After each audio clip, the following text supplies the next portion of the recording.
Halo, Shalom Bu Dona. Terima kasih buat tugasnya mata kuliah pengantar perjanjian baru. Saya akan mempresentasikan perjanjian baru tersebut.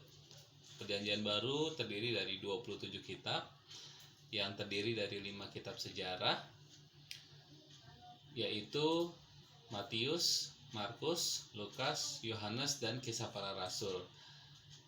Kitab-kitab sejarah ini menceritakan tentang kehidupan dan kematian Yesus dan riwayat bagi para pengikutnya setelah Yesus diangkat ke surga. Nah, kalau kitab-kitab Paulus yang terdiri dari Roma, 1-2 Korintus, Galatia, Efesus, Filipi, Kolose, 1-2 Tesalonika, 1-2 Timotius, Titus, Filemon, Ibrani, ini menceritakan surat-surat yang khususnya ditujukan kepada jemaat-jemaat untuk mengajarkan kepada jemaat-jemaat di kota-kota tersebut tentang pokok-pokok iman Kristen secara pelaksanaan hidup Kristen, ya. Lalu kita masuk ke kitab umum atau surat-surat umum, yaitu Yakobus, 1-2 Petrus, 1-2-3 Yohanes, dan Yudas. Nah, ini juga menceritakan tentang pada saat itu kiriman-kiriman dari beberapa rasul tersebut, surat-surat yang mengisahkan tentang pertumbuhan iman dari para jemaat pada saat itu di kota-kota tersebut.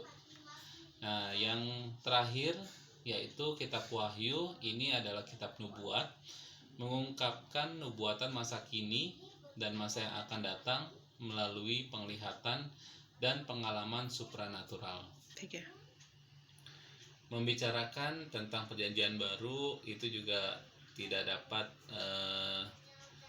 dapat lupa ya dengan 3 bangsa yang mengambil peranan utama di dalam mempersiapkan masa perjanjian baru.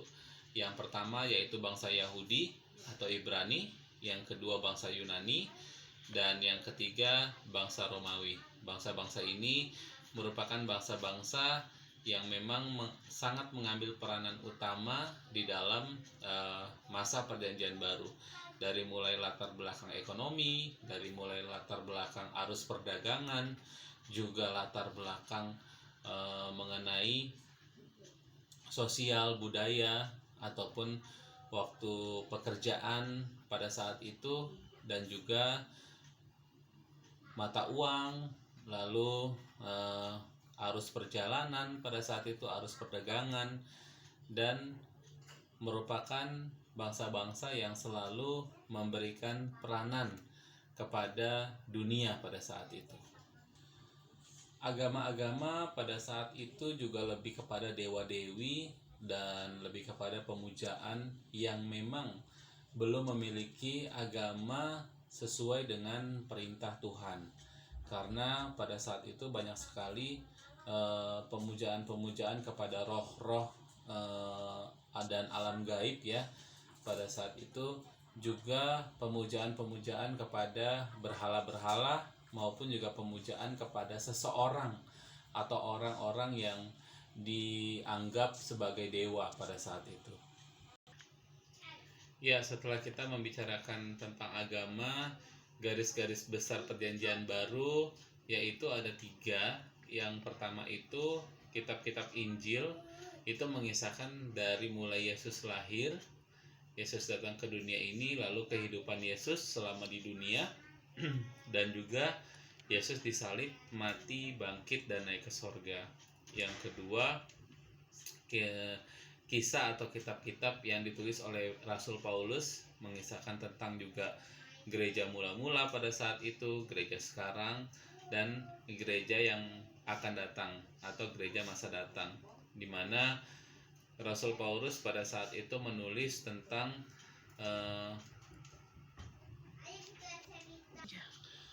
penggalan-penggalan atau surat-surat yang ditulis oleh Paulus kepada jemaat-jemaat di kota-kota yang Paulus pada saat itu datangi.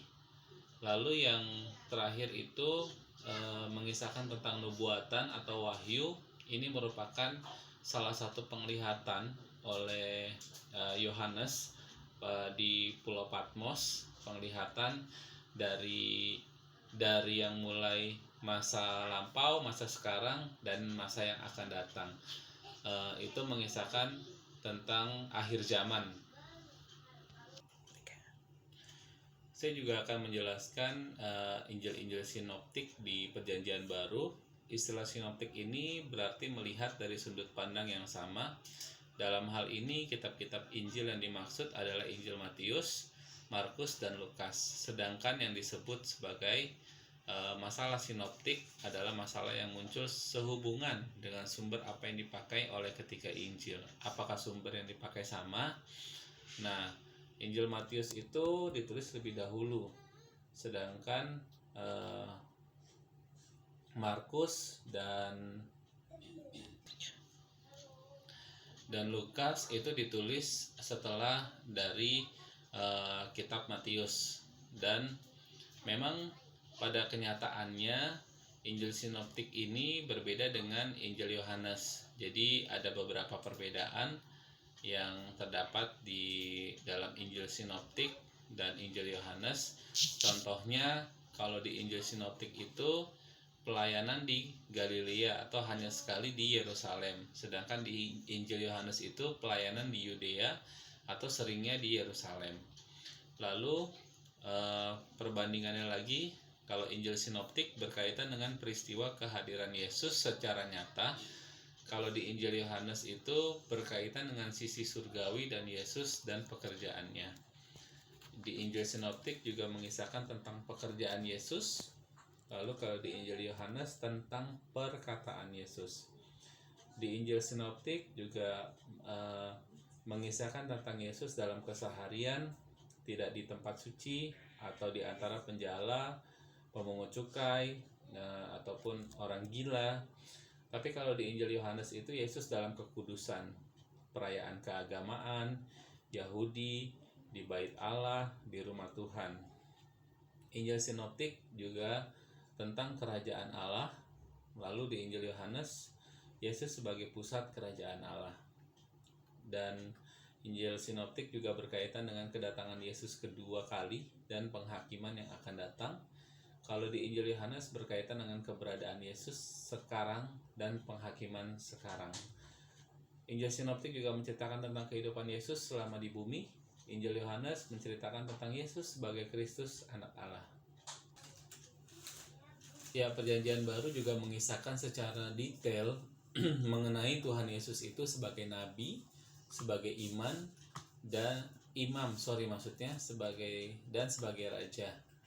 Karena memang Perjanjian Baru itu mengisahkan tentang Tuhan Yesus, sehingga ini lebih banyak bercerita tentang Tuhan Yesus itu sendiri. Ya, adapun tema ajaran surat-surat yang saya ambil sumbernya dari Google, yaitu ada rasul-rasul besar. Yang pertama ada Rasul Paulus, itu tema utamanya iman atau faith. Intinya hanya Tuhan yang dapat melihat.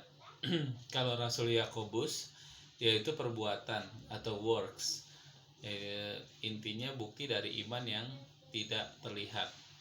Kalau Petrus itu pengharapan atau hope, hasil yang wajar dari iman dan perbuatan.